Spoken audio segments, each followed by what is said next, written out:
Good afternoon, everyone. My name is Alexis Flowers, and I am the Vice President of Programs here at the Network of Enlightened Women.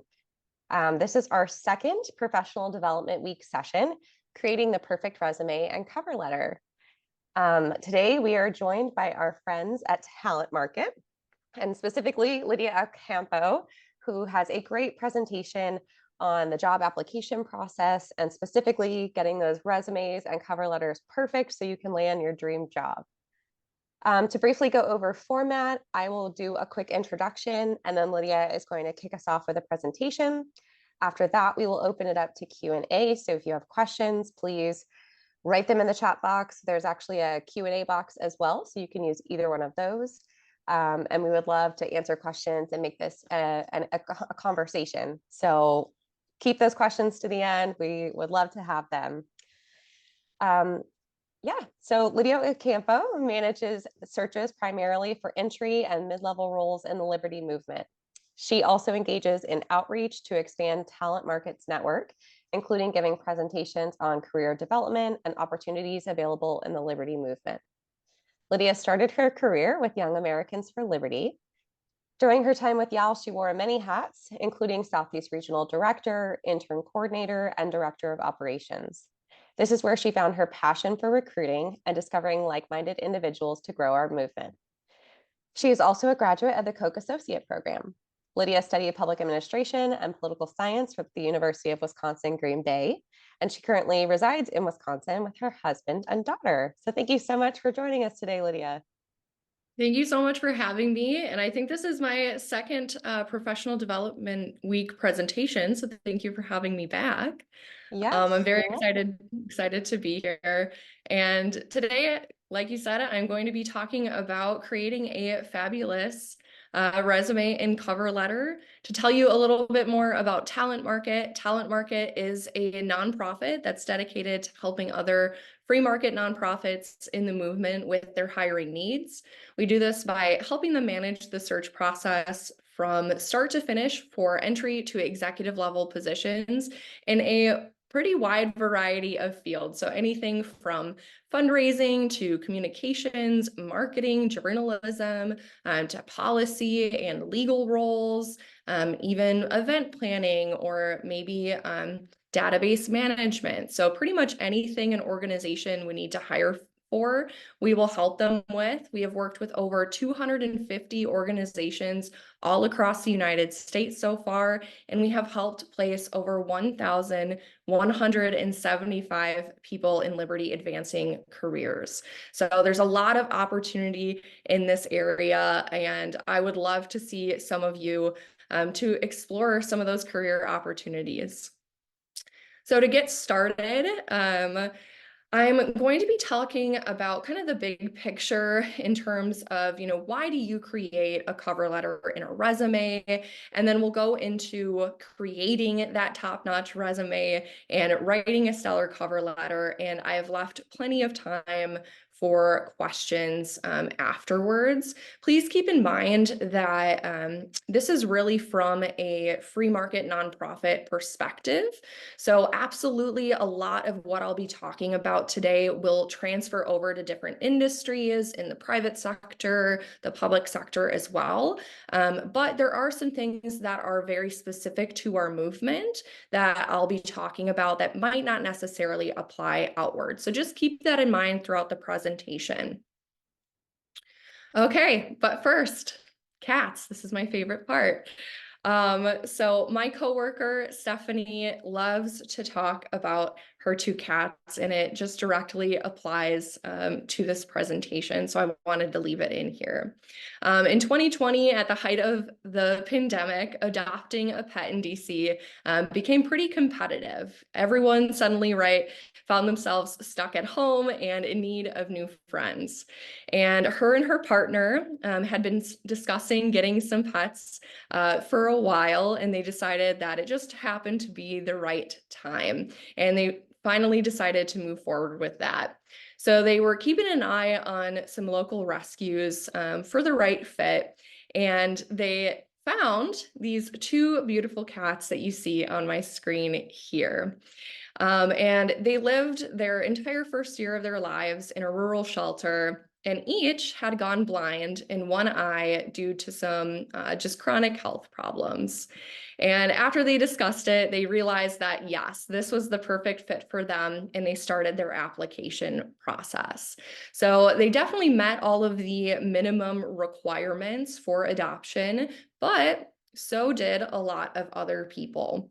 So they really needed to set themselves apart with their personal statement section of the application. Now, something that most of you probably do not know, my coworker Stephanie is actually also blind in one eye. So when it came to writing her personal statement in the application, you bet your bottom dollar, she 100% wrote about how she especially understands the unique challenge of navigating the world with 50% vision, and felt especially qualified to care for these cats because of it. So the moral of this story, they're happy. They've had them for 3 years now.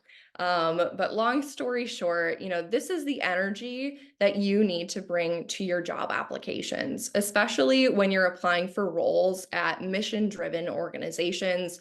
It's not just about meeting the requirements. It's about making it personal and demonstrating your understanding of and passion for their work. Especially with your cover letter, you have to be thoughtful and take the time to make yourself stand out. So bring your A game, set yourself apart. Okay, so the big picture of landing a job is really about selling yourself. Do you want the two half-blind cats or not, right? This is in your application packet, is really where it explains what you bring to the table. So you want to make sure that you're making it easy on the hiring manager by giving them what it is that they need, being direct to the point.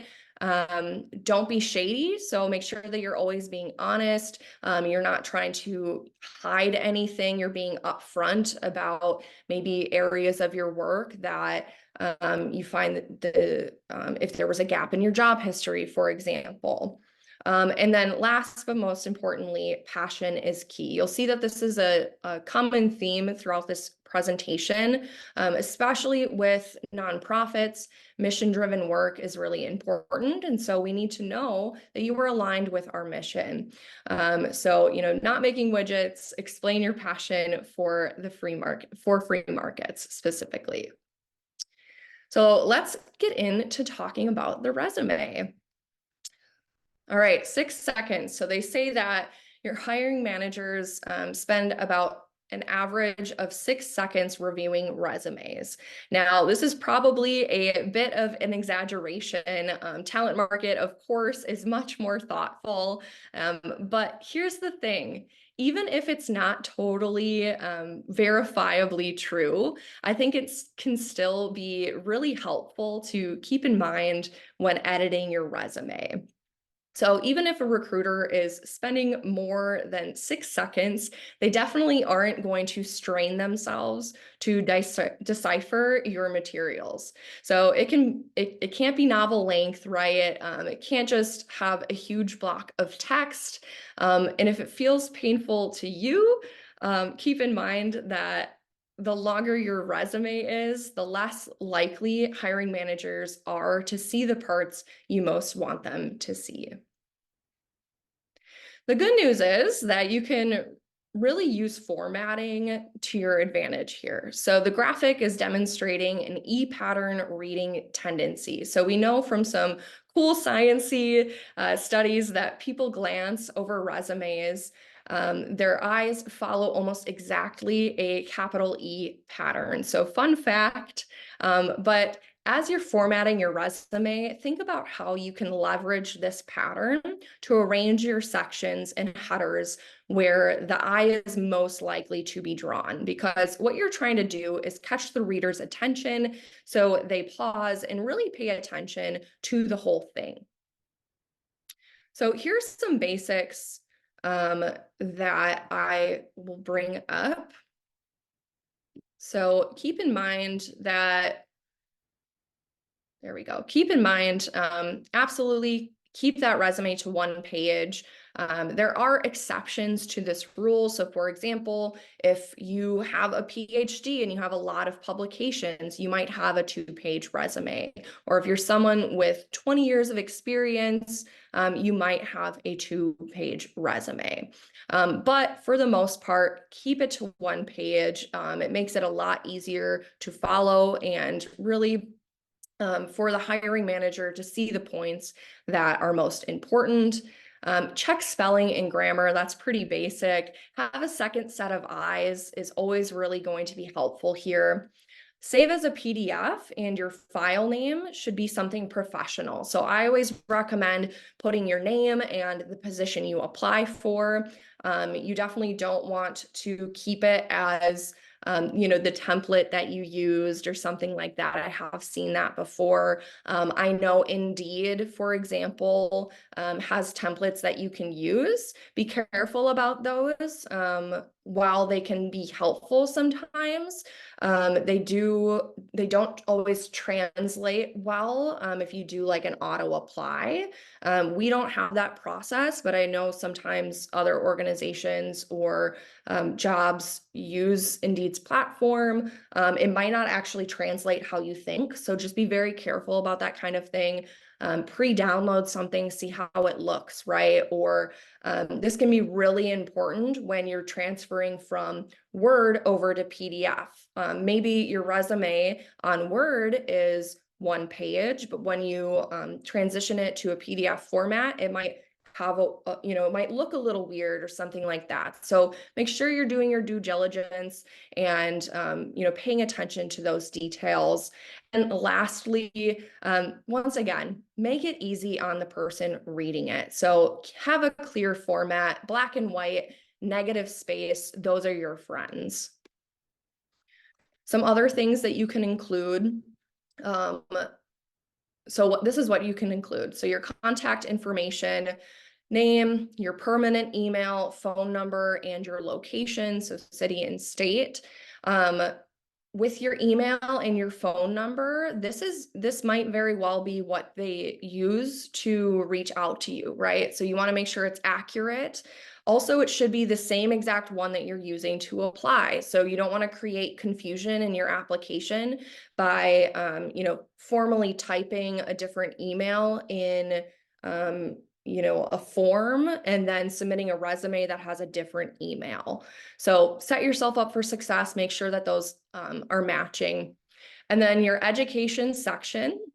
So if you're having an education section in here, you're going to put all of your basic information like your college, degree/major, your graduation year. If you are not graduated yet, but you're expecting to graduate, put expected May 2024. That's how you would present yourself. And then you can also include some highlights. So for example, if you were the student body president or you were on the dean's list, you can absolutely include those things. If you're worried though about, the length, those are things that don't have to be in there if you don't want them to. That's not going to be what, makes or breaks you getting an interview. So keep that in mind as well, especially if you're worried about the space. Okay. Now I'm going to talk about your experience section. So this is the biggest section, or should be, right, in your resume. So you want to make sure that you're very clear here, your title, your employer, where that employer is located, your dates of employment with this. You don't need to get super specific in terms of I started on, April 14th in 2019. You don't have to do that. A month in a year is fine. But absolutely that month needs to be in there. Telling me a year isn't helpful. I can't tell then how long you've actually been in a position. So that's why that's important. And then you also want to make sure you are explaining any possible overlap. So for example, let's say that you had 2 jobs at the same time.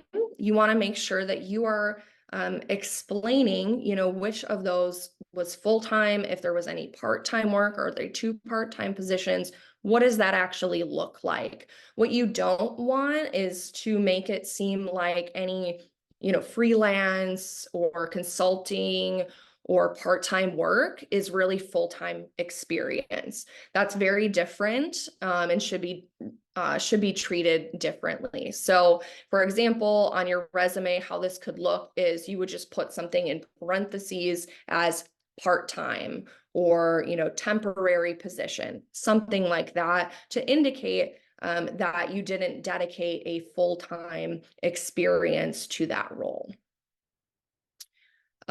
Make the most important job sections longer to denote their importance. So, for example, and this usually tends to be the most recent job that you had, but it could be a job that you had, several years ago, and now you're wanting to get back into it. So maybe you did digital marketing when you were in college and you pursued a different path, but now you're looking to get back into that. You obviously want to have that on your resume, and you're probably going to build out that section to be a little bit longer so that it brings attention to that experience that you have. A bulleted list of responsibilities and accomplishments. Bullets are great. It really is good to direct, the hiring manager to the points that you want to say. So start with sexy verbs, right?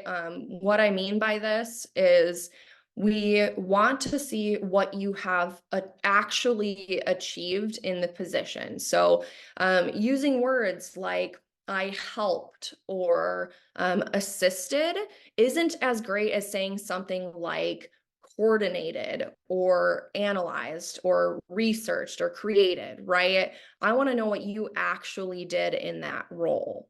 So try to find those kinds of verbs when you're picking out those points.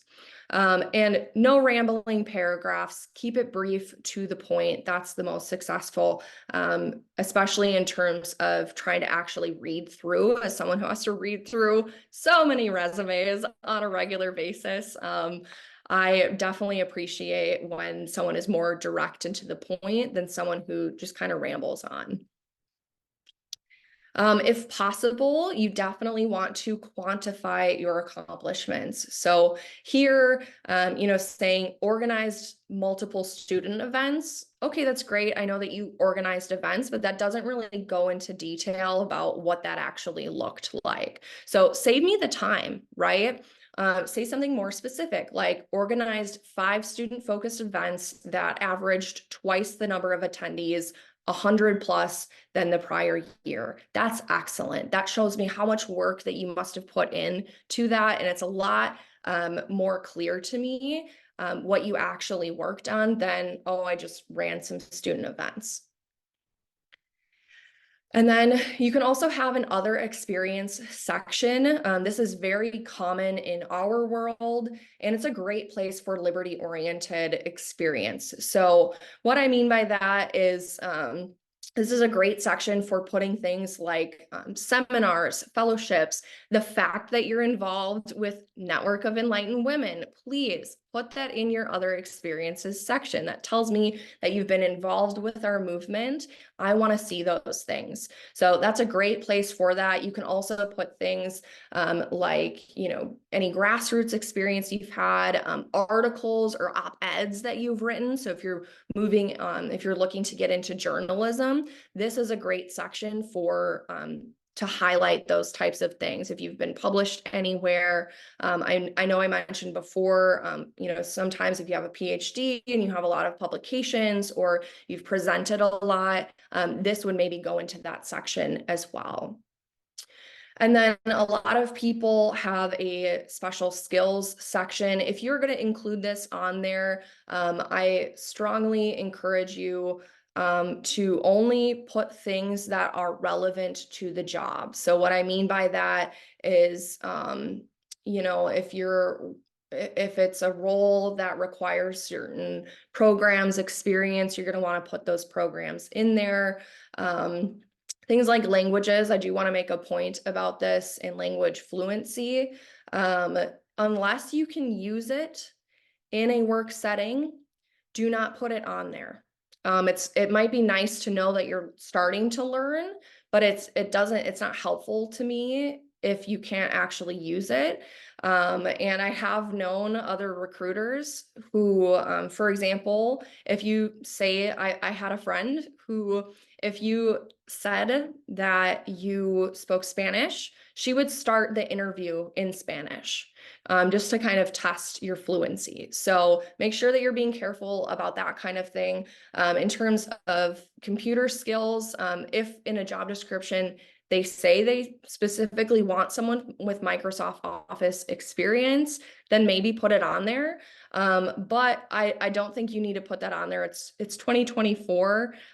Most people nowadays know how to use most programs or could at least easily transition into that. So this section is really supposed to be for special programs. Can you use Salesforce? Are you familiar with other CRMs? If you are in digital media, okay, does that mean that you're familiar with certain graphic design programs, that kind of thing? That's what this section is for. And then also any relevant certifications as well. And I already talked about publications, but with publications, this can absolutely be an optional section. And this is mostly relevant for those in policy or, academic types. You can include research presentations, and it can be difficult to add to one page. So this is what I meant by it's perfectly okay to have a separate, publications section that merges into a second page. Or you can always say publications available upon request. It's very likely in those roles they would require a writing sample anyways. But in the case of you having more, you can always have that there. So some things to exclude. A common one that people have on their resumes is an objective statement. This to me is a bit irrelevant. You don't need to have that. That's what your cover letter is for. So save yourself the space. Don't put it on there. Same thing with photos. In this industry, photos, we don't need those. I can absolutely understand for obviously, like a modeling gig or maybe acting, or sometimes with certain social media or influencer type roles, you might need to have that on there, right? So know your industry, see what's good for that. But in ours, it's not applicable. Personal social media accounts. LinkedIn is a professional social media platform, so I think that that's acceptable, but other ones, I don't think it's necessary. You don't need to include your Facebook, X or whatever. We just don't need to see that. The exception, right, would be possibly social media roles or digital marketing, that kind of thing. And then any irrelevant college or part-time work as you go throughout your career, that stuff is going to drop off naturally. Absolutely. If you're just starting out in your career and you have limited experience, put those things on there. But as you start to grow, you'll notice those will naturally drop off. And then self-certified skills. So what I mean by this is, public speaking, leadership, etc. Those should realistically be in your experiences section anyways. So you don't need to, waste the space once again by kind of just making, adding words in there. Personal information. This is a big one. Sometimes people think it's like nice to add. You don't need it in there. Once again, waste of space. You don't need to tell me your spouse or the number of kids you have, what religion you have. That's unnecessary. Any special interests. I like birds. You'll see in my office, there's like tons of bird things. They don't need to know that. It's not relevant to the position, and it's just unnecessary. These are some of our favorites that we've had. I'm not going to read all of them, but my personal favorite that we have seen is discovered the FBI's most wanted criminal on my horse farm in Pennsylvania. While it gave us a good laugh, it's not relevant. So just kind of avoid those things. Okay, so let's talk about tailoring your resume. So resumes should contain all of your relevant experience. Make sure that you are looking at the responsibilities and the requirements listed in the job description and try to tailor your resume and your cover letter to fit that. Make sure you're highlighting any transferable skills. So for example, if you are possibly transitioning to a different industry, but some of the skills align with what you've done in the past, that's where you want to highlight those things. And then remember, your experience is your experience. So there's only so much tweaking that you can do. Really use your cover letter to explain the desire for any transitions or, how your background translates. Your resume is there to show me what experience you have, and your cover letter is there to really sell yourself and tell me how that experience applies to this position that you're applying for. Another note on tailoring, a very helpful practice that I highly recommend to every single person just throughout their career is having a master version of your resume with all of your jobs, experiences, bullets, achievements, that sort of thing. This is going to save you so much time in terms of tailoring your resume later on, because you can kind of pull out, what is relevant, what's not, and really make it be that, one-page resume. That's great. So you can, edit it accordingly. And your resume should never be static. So as you go throughout your career and even if you're in a current role, you never know when you're going to need it. So, for example, I just participated, not this past season, but last season, I participated in America's Futures Lead program. Highly recommend it, by the way. But I needed my resume for that, and I hadn't updated it. So it's like, okay, I should have just had it updated that entire time. But another thing too, it's much easier to add job details while you're in the position than after you've left. So this has really come in handy with me. I do not remember what I did as an intern at the Leadership Institute. I don't really remember what I did, but thankfully that's on my list. And if I ever needed to talk about it, absolutely I could look at that and do that that way. Okay, so what about the bots? So is it true that 75% of applications are rejected by an automated system and a human never sees them? So this is an often quoted statistic accompanied by really poor advice to do things like keyword stuff your resume and cover letter. And we get a lot of questions about how to kind of best beat the system when applying for jobs. So the truth is that, there are some systems that take a little bit of the human out of the hiring process, but it's not super common, especially in our movement. And, even when these systems are being used, it's important to remember that, it's very likely that there are still real humans making the decision. So even if they're using a system to streamline their application process, it's very likely that a human is still making the decisions. So the answer is no. I do want to talk about AI. So can I use ChatGPT to get hired? This is a topic that is coming up a lot lately. We've been getting a lot of questions about it. Everyone's wondering how it's going to be impacting the hiring experience. And I do want to talk about it, and I'll note that, there isn't a lot of consensus on this yet, but it is important and something you should keep in mind. So I will share some general do's and don'ts. ChatGPT can be a a great resource for providing feedback on what you've written. It can give you a lot of thoughts specific to the tone, clarity, and general grammar usage that can be helpful. You can use it to write a first draft. However, I would caution you against this because then it can kind of sometimes make it be easier to kind of anchor yourself in what they wrote instead of genuinely drafting it on your own and in your own voice.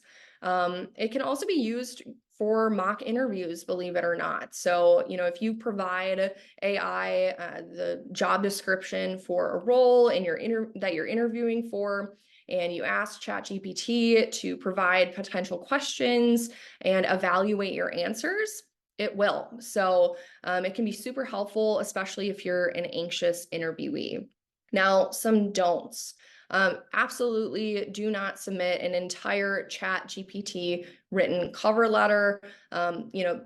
Beyond the obvious ethical issues, even if that gets you an interview, if a totally different person with a different tone shows up to that interview, you're probably not only not getting the job, but you could potentially burn bridges, which you don't want. You should also be aware that employers, including orgs within the free market nonprofit sector, have started using AI detection tools and are very likely to decline you if your materials comes back that it's been significantly written by AI. So be very mindful of that. We can absolutely tell, and we do use these tools. No matter how you're using AI, please, for the love of Hayek, don't forget to fact check what it provides. So AI is known to play fast and loose with actual facts. And even if you provide your resume, it will fabricate your work experience sometimes. And again, that's a great way to get yourself declined. So in general, finally, AI is its own thing. It's not your authentic voice. So it can be a great tool to help you with this process, but is not something that you should be relying on. All right, so let's dive into the cover letter. So some basics. Keep this to one page, same kind of thing. You want to make sure that you are checking for spelling and grammar, and getting that second set of eyes. And then make sure that your cover letter is tailored to the specific role that you're applying for, and it's not generic. A generic cover letter can sometimes lead to a rejection. And what I mean by that is it can sometimes be difficult to write cover letters, and you maybe don't want to tailor one for every single job that you're applying for. If you're actively looking, it's very possible that you're sending 3, 5, 10 plus cover letters with resumes, all of that. And I get it, it's kind of tough, but you really should tailor each one specifically. Absolutely, you can keep certain things the same, but what we don't want to see is something like what we call a Mad Libs cover letter, where you're just switching out the name of the organization and the title. We can tell those kinds of things, and it doesn't really tell me how your experience fits in with the job that you're applying for. It just says your experience, which is what your resume is for. So don't do that. Some things that you can include. So your contact information, pretty basic, right? Same kind of thing as your resume. Make sure that it's the same on your resume and what you're submitting. And then you can also include this isn't quite on there, but you can see it in the picture. You can also include the organization's address and the name of the hiring manager. As well. You don't have to do that, but it does look a little more professional when you do that. And then address the letter to an actual person. So avoid using things like hiring manager or hiring committee or the organization's name. You should really try to find who is hiring for this role. Most of the time in job descriptions, it will tell you who this person reports to. So that is the person. If you're asking, how do I know what name to pick? That's the person. If it says that you are going to be reporting to the director of communications, go on the organization's website, look at their staff page, and figure out who that person is. Do your research.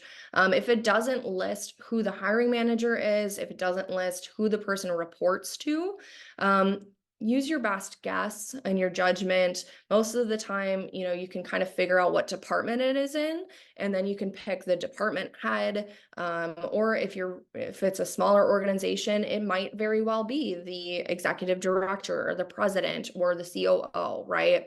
But use your best judgment when it comes to that. Make sure you're including which job you're applying for, why you're passionate about liberty, if possible. Definitely tell a story. So saying, oh, I believe in the ideas of XYZ, that's great, but it doesn't really tell me why you're passionate about this line of work, right? So something like, a personal anecdote, something there is going to be really helpful. And then this is a great place for anything that you need to clarify. So, why you're on the market. This is also a good place for if you had a career gap, right? Or maybe you had some short tenures that you want to explain. This is a great place for those things, especially if you have some random, circumstances that really should be accounted for. Absolutely put those in there. Why you're qualified for the position. Once again, you want to tell a story. So not just, hey, this is what I did. I can see that from your resume, but actually how that experience applies to this new position. So, something like when I ran the internship program at Young Americans for Liberty, I really learned how much I loved recruiting, and that's why I'm interested in this position now. I think that my skills in XYZ applies to this position because of blah, blah, blah, right? Something like that. And then also include how you heard about the job. It doesn't also, please keep in mind that these bubbles aren't like, oh, you have to put them in these certain sections. There's no real recipe for how you need to write your cover letter. Just make sure that these things are included. So some things to exclude. So salutation to the wrong person. Now, don't freak out when I say this. I just mean this in the sense of, try your best to get it to the right person, and absolutely avoid, the hiring, like saying things like hiring manager, committee, that sort of thing. Your interest in the wrong job. Believe it or not, people do this. It's embarrassing.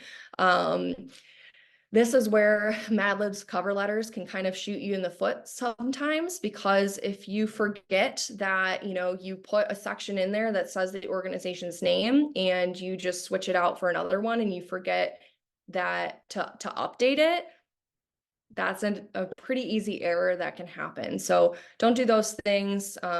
Absolutely don't repeat the things that are in your resume, and why you aren't a fit, but they should hire you anyways. Believe it or not, sometimes people start this way. From my perspective, why would I want to hire you if you yourself don't think that you're a good fit for this position? Not a great start, right? So avoid those things. Phrases such as, I'm the perfect candidate, look no further, be humble. Maybe I'm trying to even think of where that would be a good place to put those, but I would take the humble approach. And then a long-winded description of your absolute perfection. And this is what I mean by that.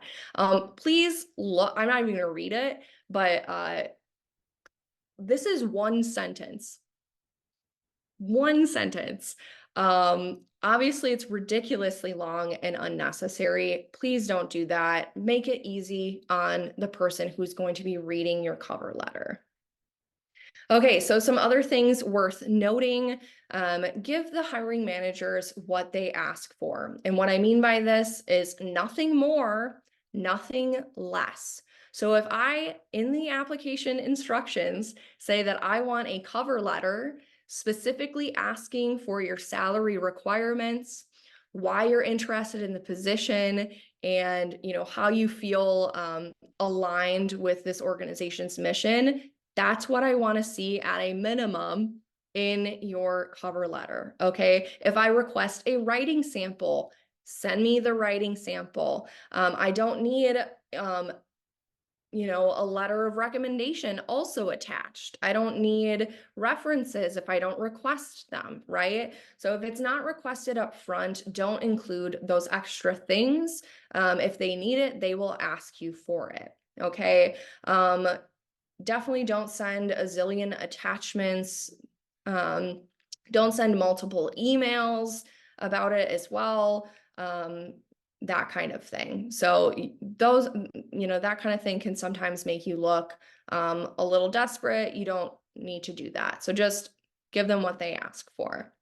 Don't be evasive on salary questions. So first and foremost, if you're applying for positions, you should be expected that they are going to at some point ask you what your salary expectations are. They might ask you if you have flexibility. Know if you have flexibility, right? They might come back and say, hey, you said that, your your salary requirements are negotiable. What does that mean? Do you have a minimum? Would you be negotiable up to that point? Be expected to have those conversations. Persistence. So follow-up is okay, pushiness is not. I generally work on the 2-week rule. So if you just submitted an application and you're waiting to hear back, it is perfectly okay to follow up after, I'd say, 2 to 3 weeks. If you've interviewed, I would, outside of saying thank you for interviewing me, if you haven't heard from them, don't panic, but wait 2 weeks before following up. I wouldn't quite do it after a week. That's really not a lot of time. You don't know what their schedules are like or if they're traveling, any of that kind of thing. Do not apply if you're not qualified. So this can kind of be a tough one sometimes. And what I mean by this is you don't necessarily need to be the perfect fit, but you should be close enough to kind of round up to what they want. So for example, if they want 5 years of experience and you only have 3, but it's extremely relevant to the position that you're applying for, go for it, right? What we don't want is if you're reading through the responsibilities and the qualifications and you can't do over, like 50% or more of those responsibilities, or you don't have experience in that, then it would probably be good to, it would probably be good to, I'm sorry, I totally lost I wasn't expecting the Q&A thing to pop up, so I'm sorry about that. But question. So how do you know what is a reasonable salary expectation? Should you negotiate if you get an offer you're not satisfied with, and if so, at what point? That's an excellent question. So with salary expectations, one thing that you can do is you can kind of explore your industry. Now, this is very hard sometimes in regards to like location is a big thing. At the minimum, okay, you need to know at a minimum, how much money do I need to survive, to live? I own a house. I need to be able to pay my mortgage, right? Those kinds of things. So that's kind of the base end of where it's a good starting point. And then from there, you can kind of explore based on your level of seniority, the experience that you have. In terms of the liberty movement, I can tell you in general, I would say salaries look like anywhere from entry level is probably 40 to 50K, give or take, right? Depending on how much experience you have. Junior level can be, anywhere from 40 to 60. And then mid levels probably closer to 60 to 80K. And then senior level positions can be anywhere from 80 upward. So it really just depends where you're at. That's what our industry looks like. And I kind of just generalized things. Obviously, things like, legal roles. If you have a law degree, you're probably going to be paid more for those levels of position, even if it's a junior level position, right? So try to do some digging, look at Glassdoor to figure out what that looks like. In terms of negotiation, yes, if you need to negotiate because of whatever reason it may be, absolutely you should feel comfortable to do that. Now, keep in mind, right, that one, they can say no. So be prepared for them to say no and have an understanding of how you're going to react to that. So if they say no, is that a deal breaker for you? You need to know the answer to that question. If if it's off by a little bit or if it's off by a lot, right? You want to make sure that you're keeping in mind that they have probably budgeted a certain amount for this position. If you know the salary range that they are looking for, so let's say, for example, you were told that they were looking in the 60 to 70K range, and you're coming in at the 75 to 85K range. Okay, then that means that they might have a little wiggle room to meet you at that 75, but they might not have the wiggle room to meet you at 80 or 85, right? So meet them where they're at. That's, I think, what's really important is ask if you don't know their salary range for this position. You can ask. It's always okay to ask. That's kind of the best point to do that. And at what point to negotiate, that would happen once you receive that offer letter. So if they call you and they say, hey, we want to offer you this position at this amount, say, I'd like some time to think about that. And you don't need to explain, like, a big thing that I think people fall into is you don't need to explain yourself in the sense of, well, I was making this much at my last job. You could say that if you really wanted to, but that's not really what I would recommend leading with. There's a reason why you are asking for this amount of money. It is probably because you want to support your family and you have a good reason for that. You think that your experience qualifies you for that. And so those are what you should be saying. So be prepared to give a reason for why you think you deserve that much. And it's the same way if you're negotiating a raise or something like that. So I hope that answered your question, Cameron. And then with the last thing I do want to talk about is application materials. So you want to make sure that you're never exaggerating, falsifying, manipulating, or misleading. With this, just be honest, right? So this is like in regards to job changes, your salary history. If they do ask you about that, any skills, you don't want to mislead and say that you can do something. If you can't do it in a work setting, don't put it on there. Don't mention it, that kind of thing. And be a long-term thinker. It's a small liberty movement and your reputation is everything. So pay attention to, you don't want to make some silly mistakes several times. You want to make sure that you're treating everyone well during the application process. One last story before we go to questions. So there was a dog shelter in California that was having difficulty getting its dogs adopted. So they started Who's Your Daddy campaign, where they were offering free DNA tests to determine essentially the breed mixes that these dogs were. So they gave dogs cute names based on their breed. So for example, a Yorkshire Terrier and Beagle mix became a Yorkle, right? It's a little more fun. But what they discovered was the DNA tested dogs were adopted twice as fast as untested dogs. So what's the point here? And how does this apply to what we're talking about? People don't want an unknown. Okay, they want to know what they are getting. So it's the same thing with hiring. Make sure your resume and your cover letter clearly illustrate who you are and what you bring to the table. And lastly, when your resume is perfected, please send it to us, okay? We would love to be connected with you by filling out our resume form. This is how we're able to reach you about relevant jobs that you might be a good fit for. And you never know when there's going to be an opportunity available. So submit that resume, even if you're not necessarily looking. You never know when your dream job will come available, and you want to be the first one to know about those kinds of things. So please do that. And if you still need help, we have lots of resources on our website, so please take advantage of that. Tons of tips and tricks. We have lists of other opportunities, internships, fellowships, clerkships, what organizations are out there. All of that fun stuff is on our website.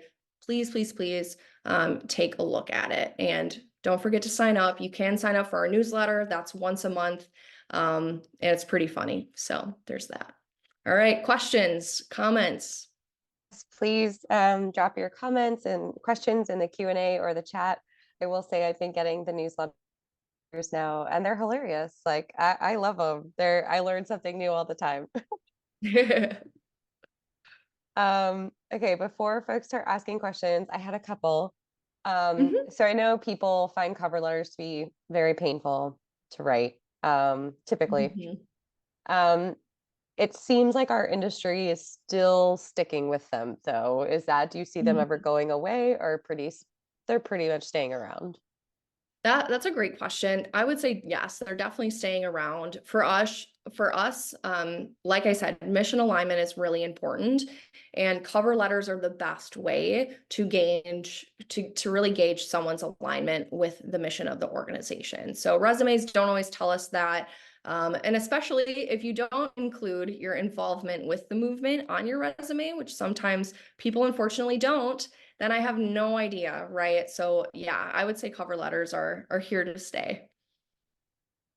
All right. Question about the collecting. So we sent that email ahead of this session Mhm. and information. Can you share a little bit about what you guys had? Sure.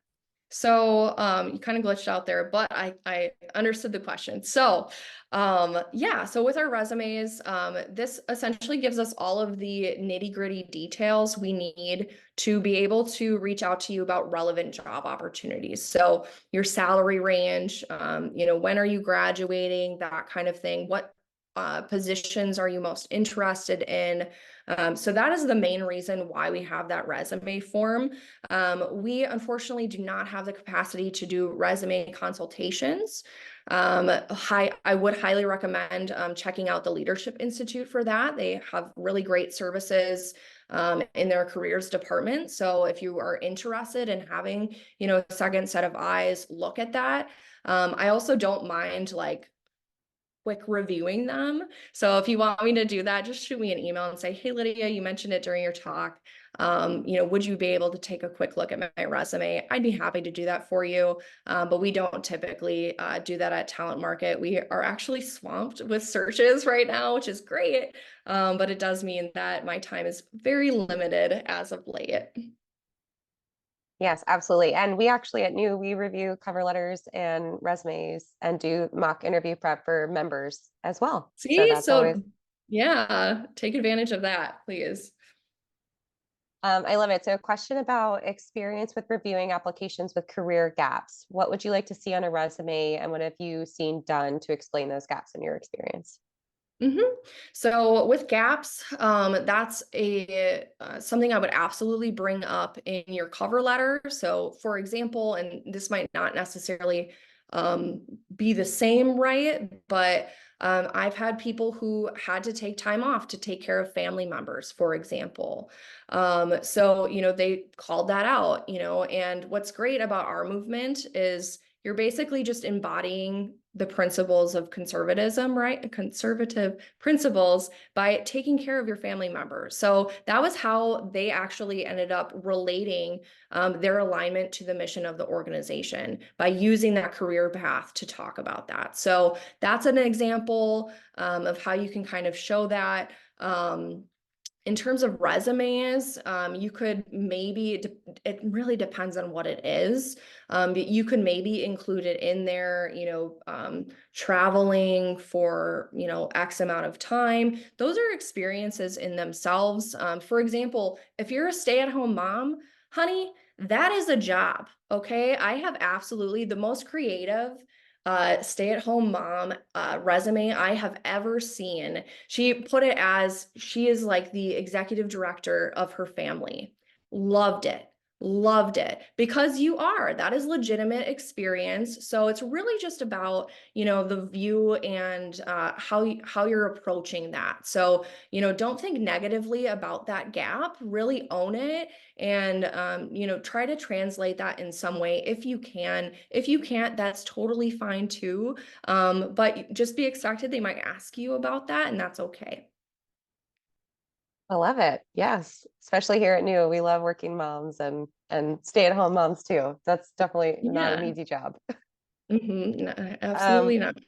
I saw the next question about full-time. You had a gap but have been doing independent, probably consulting. How do you need to explain that you switched to part-time? Do you need to? And I think a lot of this comes down to like, what's the balance of like, especially if it was for personal reasons, is too much to share personally too. Oh, I see. I don't think I've ever found the need to explain why someone dropped from full-time to part-time work. I've never had to necessarily explore that with the roles I have worked on. And also I would like to point out that side hustles are way more common than they used to be. So we see them a lot more. It's very common for people to move from a full-time job to working for themselves for a solid time period. So you can always just put that on there, contractor, part-time, something like that. They might ask you about it, but just so be prepared to respond. But I would just make sure that you're noting that.